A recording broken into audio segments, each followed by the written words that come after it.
and welcome to Talk Sports on Global TV. We're here again, and it's a beautiful sporting day to bring you a rundown of activities happening in the world of sports, from the EPL, though they've gone on a break, up to the MPFL, and also tell you what's happening at the National Youth Games and also the qualifiers for the World Cup. Nigeria is getting ready. We're looking forward to see what that's going to bring to the table for Nigerians ahead of the World Cup qualifiers coming up with their opposition. Well, it's Talk Sports. I am Anita Patrick, and I'm here this day to give you the rundown. But let's quickly tell you our stories lined up for today. We have stories that, let's start quickly with what's happening with the NBPL. Well, let's tell you right now that Rivers Hoppers head coach Ogo Ododuwu has issued a strong warning to potential rivals after his team's impressive showing in the just concluded phase of the Nigerian Basketball Premier League. Well, the reigning champions maintained their unbeaten run in the Atlantic Conference Group phase, urging Kwara Falcons 88-86 in the tense midway clash in Port Harcourt. Well, earlier in the campaign, the 2024 BAL bronze medalists had outcast the same opponents, that 83-61 in their opening fixtures. With the group stage now wrapped up, Ododu is already shifting focus to the upcoming intergroup phase, which is also scheduled to take place in Port Harcourt later this month. We're still talking more about what's happening right now around the grassroots point. We have the leagues. We have the MPFL. Well, Bosso eyes first Barao FC win against Bendel Insurance, where Barao FC head coach Ladan Bosso says his team is determined to bounce back from their last defeat and secure their first win of the season when they face Bendel Insurance this weekend. Well, Bosso's team suffered a 2-1 loss to Bayelsa United in their match day 2 encounter, leaving them winless after 2 games. Well, the side will now welcome Bendel Insurance to their adopted home ground and the Sani Abacha Stadium in Kano. Reflecting on the setback, Bosso admitted his team fell short, but assured fans that improvements are underway.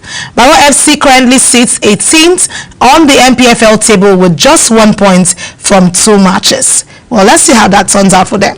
Well, moving away, let's talk about what's happening in Asaba.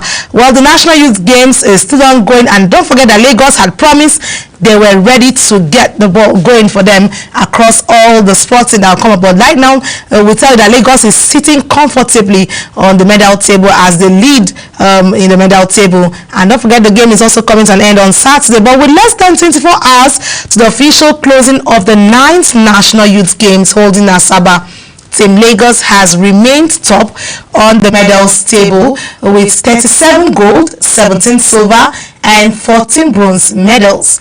Team Edo is trailing behind with 25 gold, 10 silver, and 16 bronze medals, while the defending champion and host Delta occupies the 3rd position with 19 gold, 21 silver, and 25 bronze medals.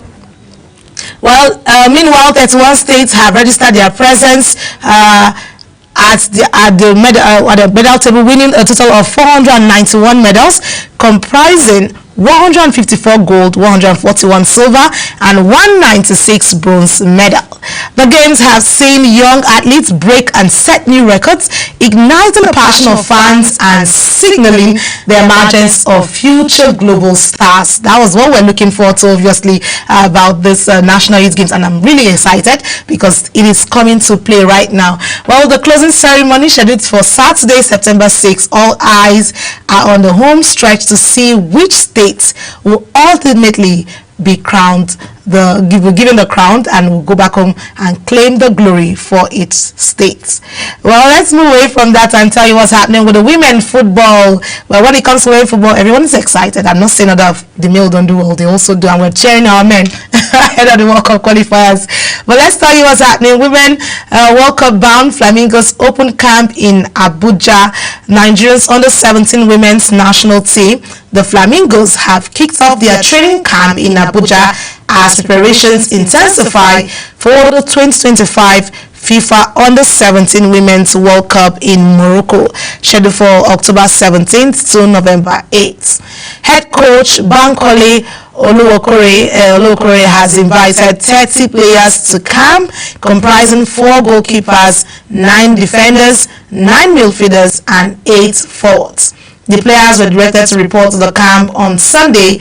Among the goalkeepers called up are Elizabeth Boniface from Abia Angels, Onyechi Opara Imo Strikers, Abigail Nemchi Team Abia, and Sylvia Echefu coming from Bayelsa Kings. Also have Bayelsa Queens. Also have the defenders list includes Anna Ibrahim from Remo Stars Ladies, Jomai Adebayo, Nigeria Rattles, Azizat Oduto, FC Robo, Christina Sunday, Imo Strikers, Ufoma, Lucky Royal Queens, Wari, and Choice as well from New Generation, Abuja, Mary J. Ikechi, coming in also from the Huma Him Queens, Bless Isigbo, Rema Stars Ladies, and Grace Ufort Fortress Ladies. Well, you see the lineup of ladies called in for the Flamingos. It tells you that they are really set to ensure that they get the win ahead of their preparation for Morocco. Well, we wish them all the best, and we look forward to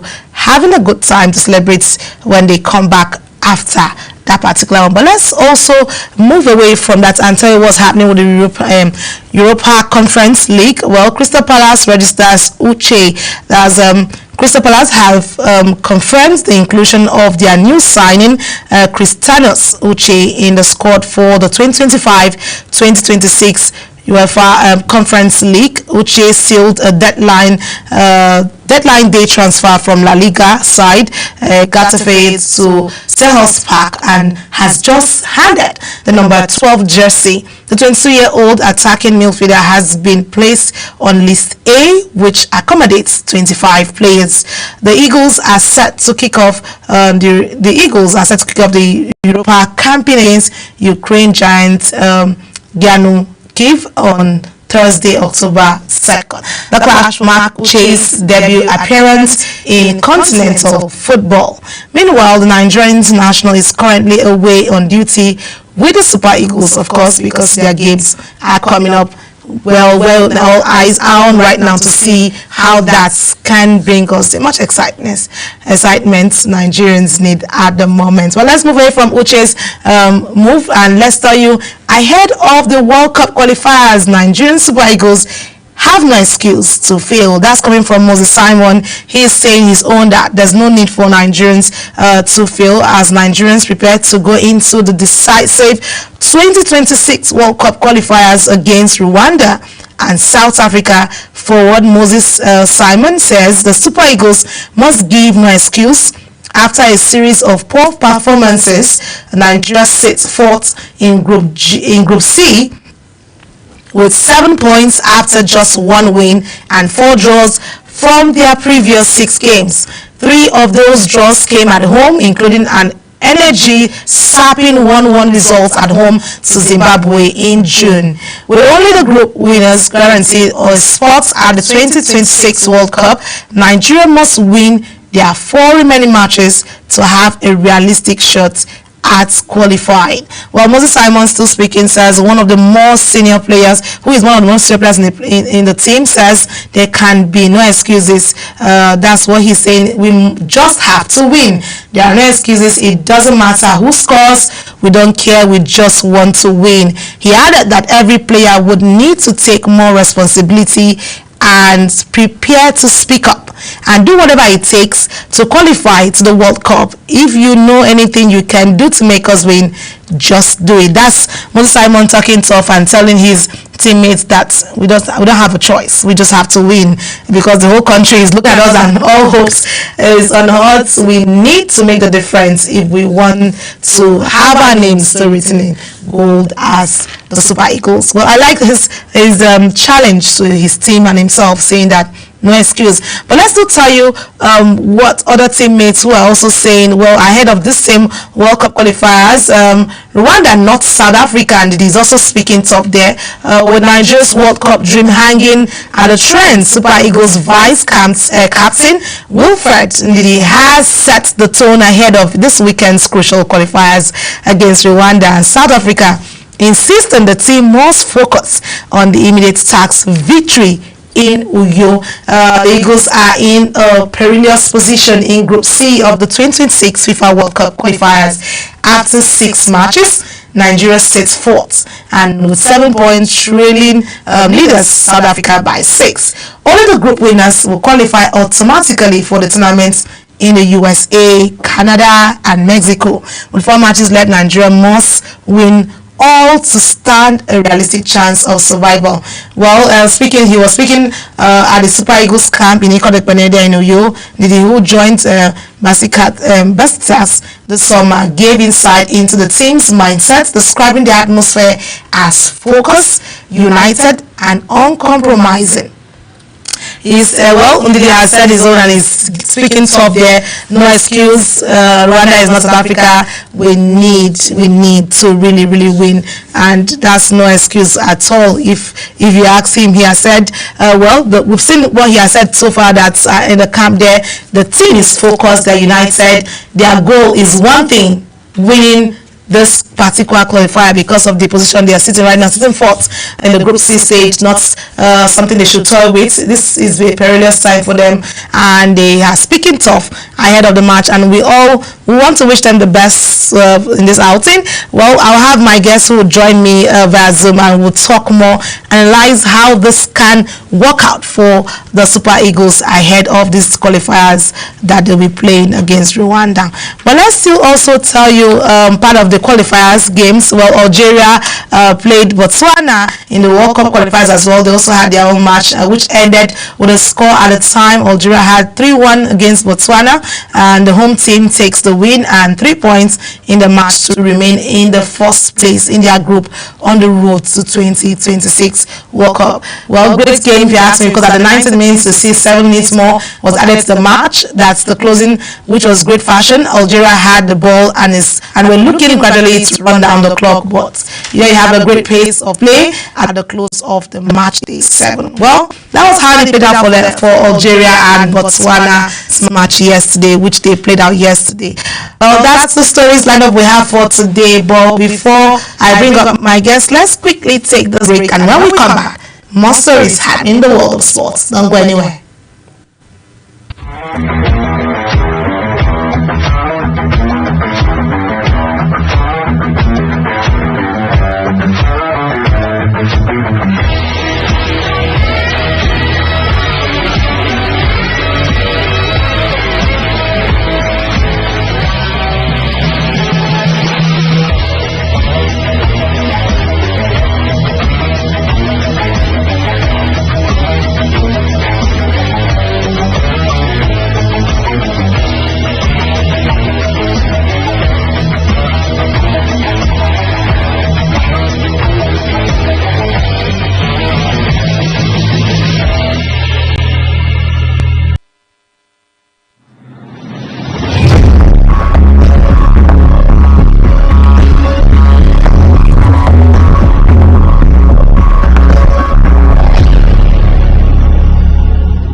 Welcome back. It's still Talk Sports, and we're still here. And I'm excited right now because I have my other partner who I've been trying to grab since.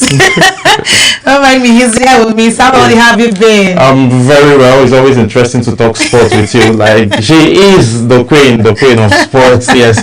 So it's always interesting having that conversation with you. Well, there's a whole lot happening, Sammy. What's your let's talk about the prediction about games. The World Cup qualifiers. How are you? What are your expectations? Basically, let me just put it that way. Okay, basically, it's a must-win. These two games is a must-win for the Super Eagles. Now, Trust Ekong came out yesterday to say that they are focused, and they also, and Simon also came out to say that yes, they don't have any other choice but to win. So, in my head, I'm thinking the Rwandan job is going to be easy because they are more focused and they are playing at home. Okay. And then I'm expecting.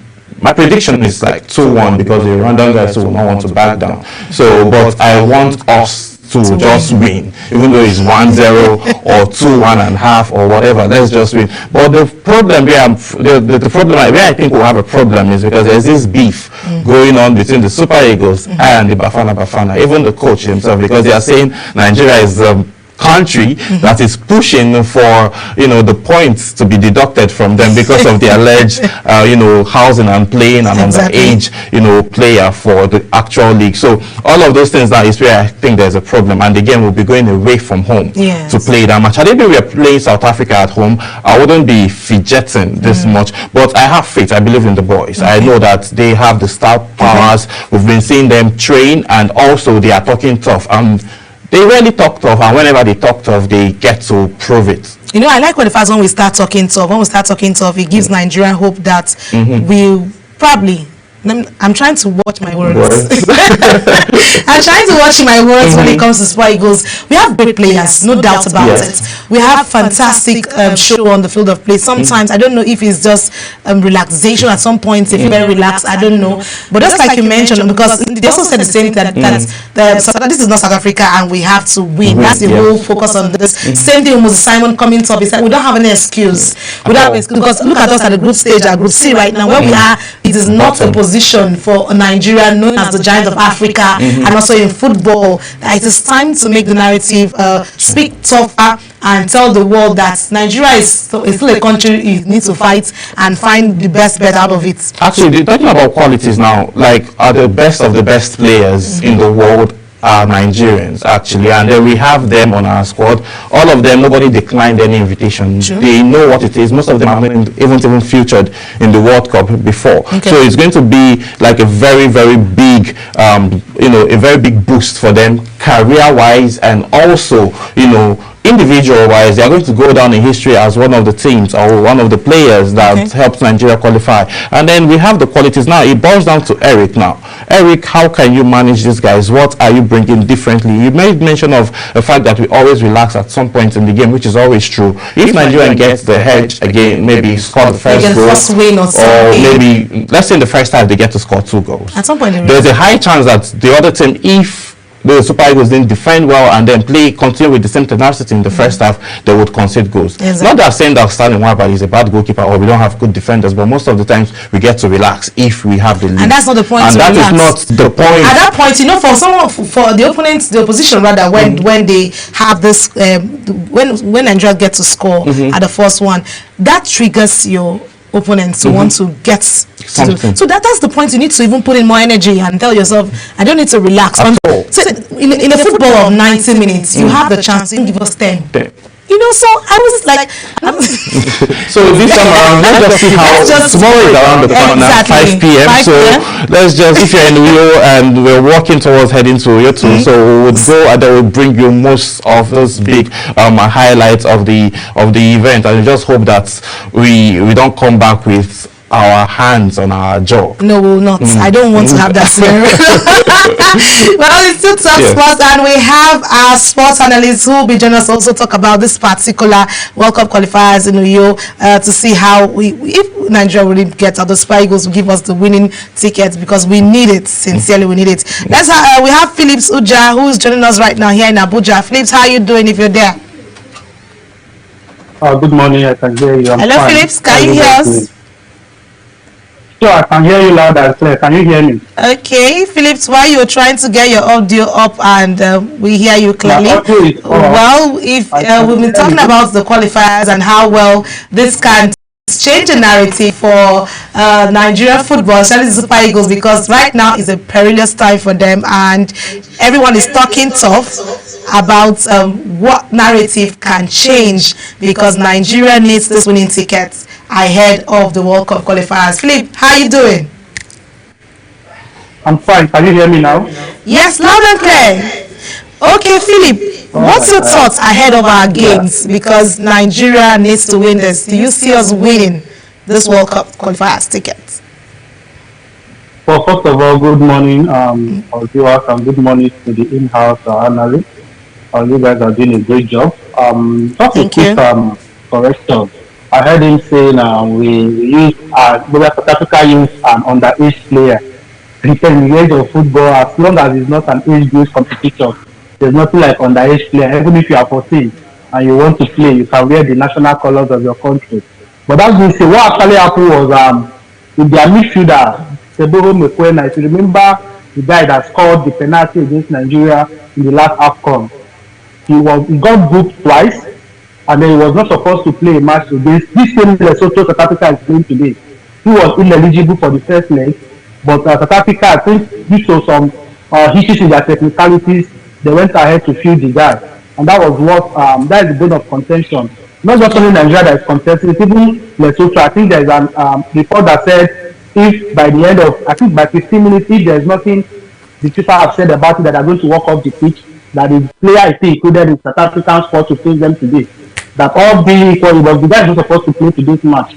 So that is what is at stake as regards the ineligibility of one of their players. But that being said, like I always tell people, we should have found ourselves in this condition in the first place because this is something we've been doing almost every time.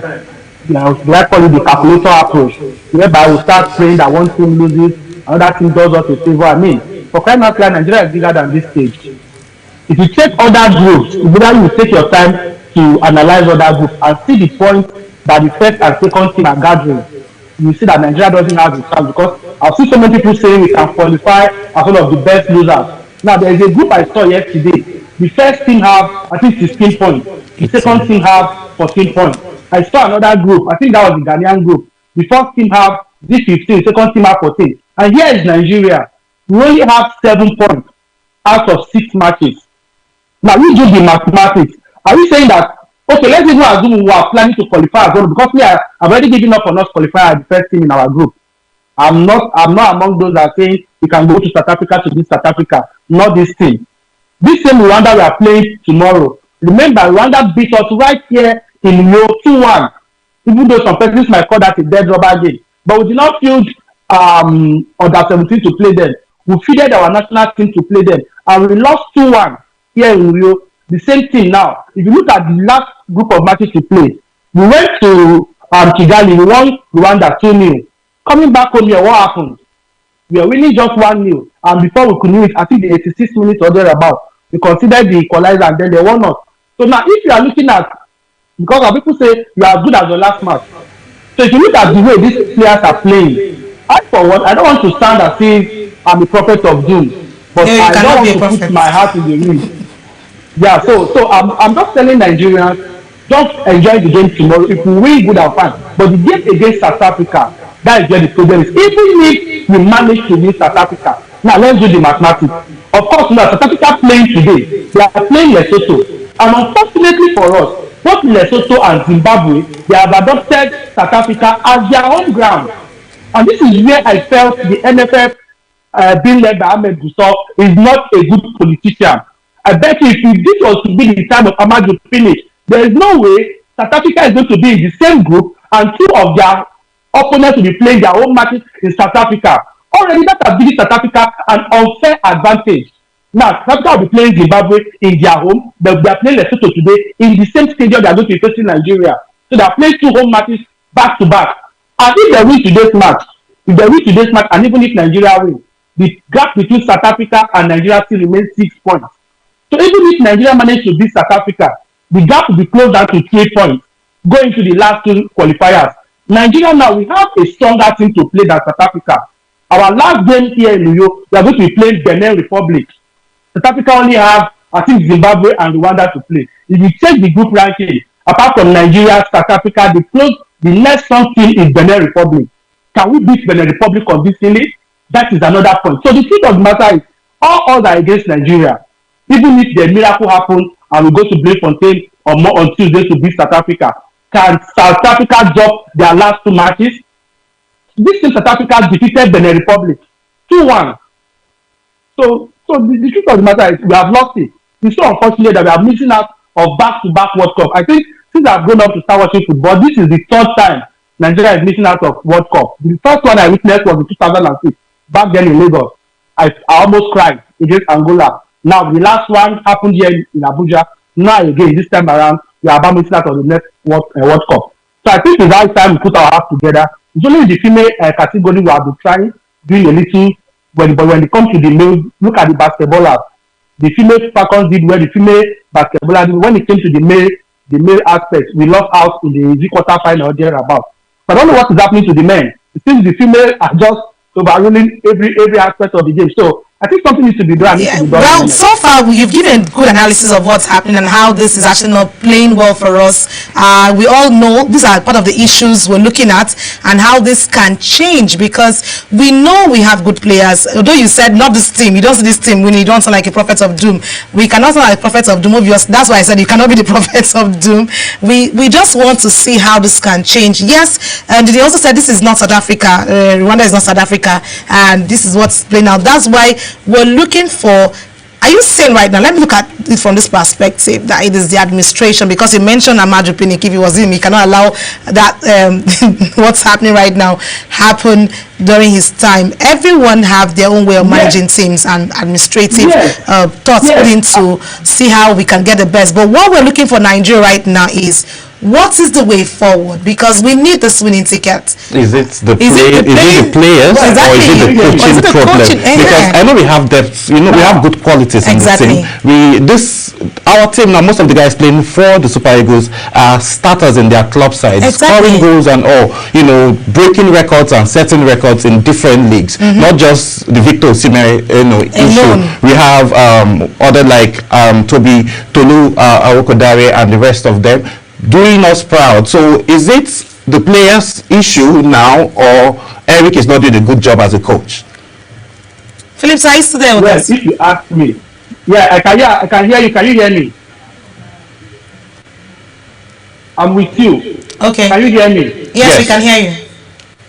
All right. I heard your question. Now the truth is, all parties share the blame. But if I'm to apportion the blame, I will give 60% to the NFL and I will give 40% blame to the player. And here are my reasons. First of all, before the qualifiers, if you remember, we have said this is the 3rd coach we are using for this qualifier.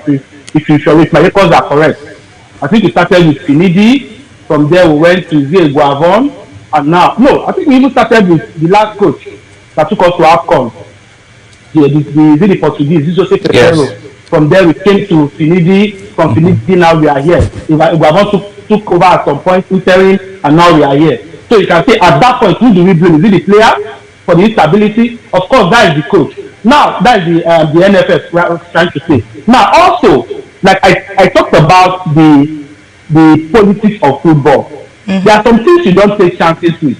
I'm very sure the NFF, they saw the parents, they saw our group, and they saw the people in our group.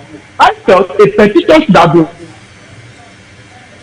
to FIFA from the word go that this group, looking at the teams in this group, that having 2 teams in the same group playing them matches in South Africa gives an unfair advantage to South Africa already. Just like imagine Nigeria plays World Cup qualifier, and maybe we have a Benin Republic in our group and we have Niger in our group, and all of them are playing their home matches in Nigeria, and they are going to be playing the same Nigeria. I don't know if you are getting my point. No, we get you. This is an unfair advantage to us already. You understand? So this thing works for South Africa. Go and check all the matches those teams played against South Africa. South Africa won all. They won all because they are playing at home. Now this same team have been training in this Bloemfontein Stadium for the past 1 week. They will be playing Lesotho there today. but will still remain there to play Nigeria there on Tuesday. So even if there is anything they want to do in the stadium, they already have it in the palm of their hand. So these are the points. This is the point where I'm saying that the NFF is to be blamed. Now, as I'm talking to you, I'm watching the highlights of the game played yesterday between what's it called, Cameroon and I've forgotten the team they played. The same thing with this Germany own. You need to see the way the Cameroonian play. Even though they don't have the so-called big names like ours, but they still have one old warhorse called Abubakar Vincent. You look at the way he coordinates himself, and you see that these are players that have been in the team for a while. You understand? There is this team cohesion between them. But here is Nigeria, whereby we are bringing in, just like you mentioned Tolu, you mentioned Lukman, you mentioned. I give it to them. I give it them 100%. But even as if you want to check the players bit by bit, Lukman have not played any game this season. We all know what the Buhari had with Saga. The same thing goes to Chukwueze. Chukwueze has barely played any match for AC Milan. Thank God they have moved to Fulham. You can go on and on. There's a good number of them that made the switch. They have not been playing too well this season. Even Osimhen, he didn't play the first two matches. I think he just started the last match and he scored a goal. You understand? So if you want to start checking individual talent, I don't think individual talent come to play here. What we want to look at now is the team cohesion and the team spirit. It was the same team spirit that made a team like Slovakia defeated Germany 2-0 yesterday. You understand what I'm saying? So the team spirit for Nigeria is not just there. It's not that it's just the truth. The team spirit is not there. Just the busy players from here and there. I think it was just yesterday they had a full training. For the past the camp opened on Sunday. Many players came in Tuesday, Wednesday. I think it was on Thursday they had a full training, and they will have another training today, and that's all. But if you check the Ghanaian and the Cameroonian team, right from that Sunday, I don't know how they did it. So some players, some of them that played on Friday, Saturday, they flew in that same day. Right from Sunday, they started training. But here in Nigeria, we'll start saying, oh, we reach, we pray, we are in team spirit. It's so unfortunate. Sincerely, it's so unfortunate. But the way out of here is, let's not just go back to the drawing board. If I thought the drawing board is not yet filled up, let's go back to the drawing board and see what we can do to salvage our football, especially the male football. The male football, the female are doing pretty well, but the male football, I think the state of emergency needs to be declared on it if we want to do well. That particular one, the last one got me, really hits me. Instead of emergency for the male football. Well, I'm sure the administrators will hear that and they will want to, if there's need for it to be declared, they will declare that for us to salvage the male football, because I always tell Sam here with me that when it comes to women football, I'm always proud to be a woman, because you see the flamingos are set already, they're in camp and getting ready for the game. So not saying the men cannot do well, but some things need to be adjusted, need to be fixed, so we get back to our winning days of glory and the crown as Super Eagles that they are known for. Thank you so much, Philip Suja, for being a part of the program Talk Sports. Well, Sam, yes, we're still here, and you've heard the major challenges which Philip had just mentioned, that it is a need for a whole overhauling, going back to the drawing board and fixing the narrative of the Super Eagles. Well, Philip is not actually far from the truth, basically, because looking at it now, they need to like re-strategize. Back in the day, when other teams hear the word Super Eagles, they fidget. Yes. But now it's just as if we'll walk over them. But we'll just see how, like you said, they need to go back to the drawing board, like settle the administrative issue first, because basically, if a foreign coach is going to be the answer, get us a foreign coach that has the credentials, that we have been following over the years, that we've seen, you know, the work that this person have done.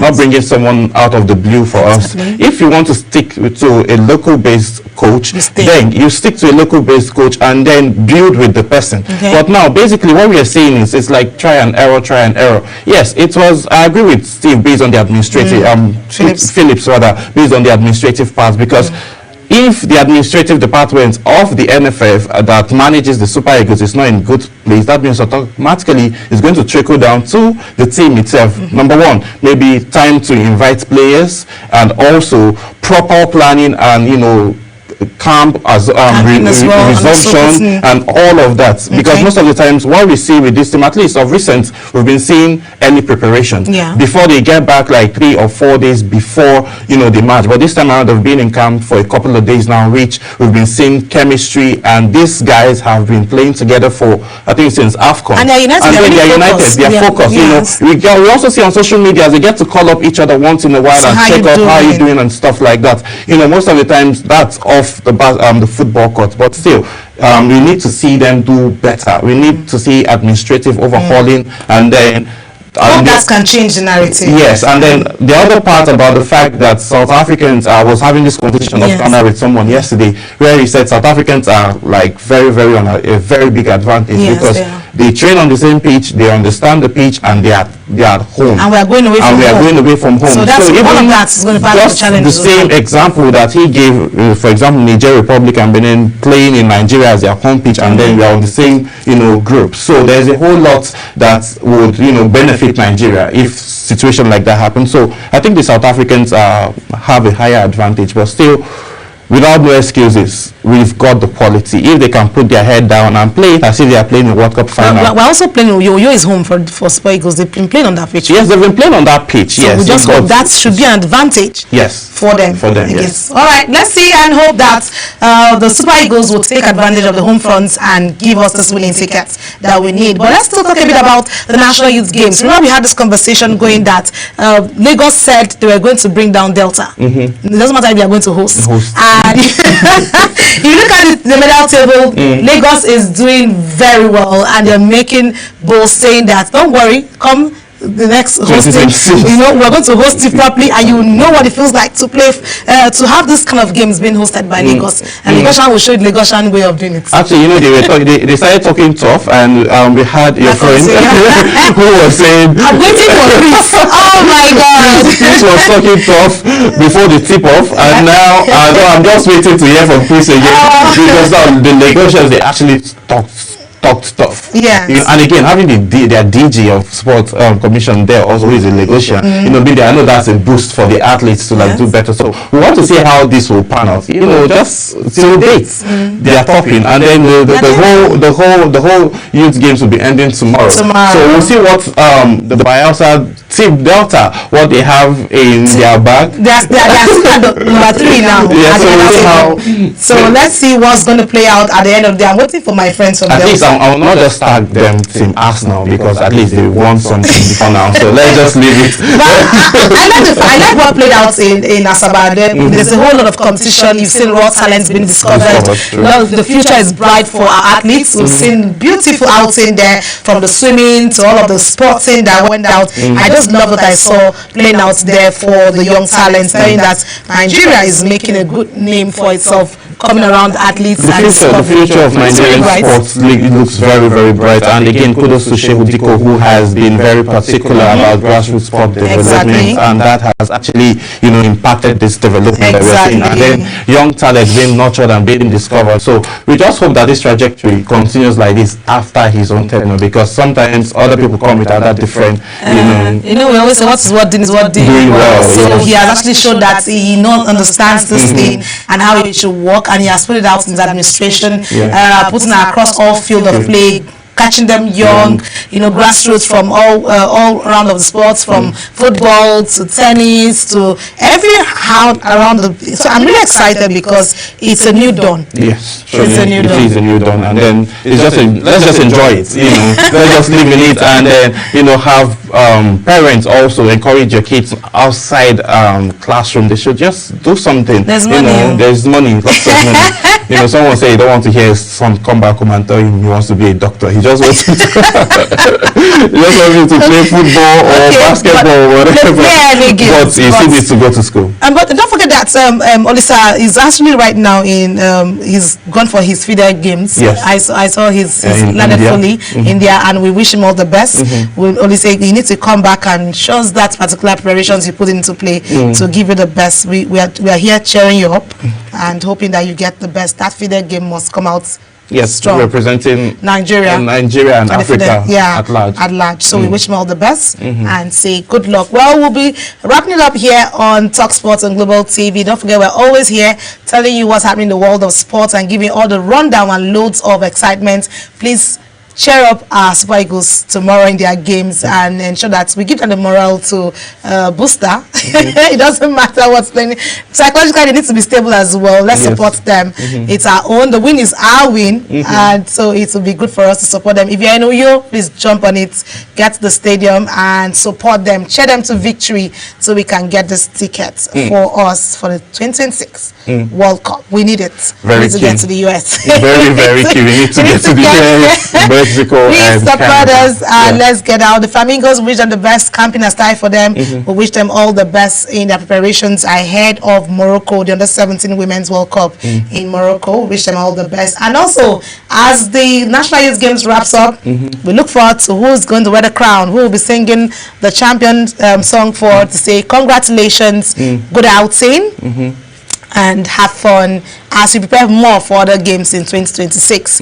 We'll see good outing. Lagos, we're waiting for you. We're waiting and we are coming to see how you're going to host and have the best one. Well, from me, it's have a lovely day. While we try to wrap this up, we'll bring you the highlights of the Algeria and Botswana game that ended in 3-1, part of the qualifiers, World Cup qualifiers games that played on yesterday. But don't forget, we're always on DSTV channel 365 and our start times 276, and all our social media platforms. You can catch us up at Global TV NG. So you can see us, it's there on the screen. Please kindly follow us on our social media platform and keep the race going. It's Talk Sports. I am Anita Patrick. And I am Samuel Odio. See you again as we talk sports. Bye for now. Toch een meter of 70 breed. Ongekend.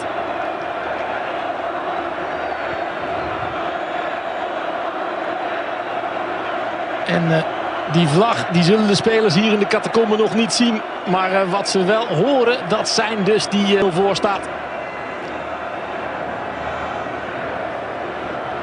Algerije is op de goede weg. Kwalificatie voor het WK was nog nooit zo makkelijk voor een Afrikaans land.